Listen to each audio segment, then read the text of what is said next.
घरी.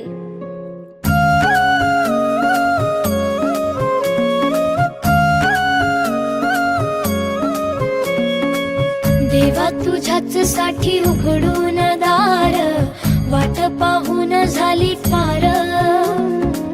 चिंता हरून देवा थकला असणार, दे माझ्या खांद्यावर भार. थोडा इथं टेकून जा, घास खाऊन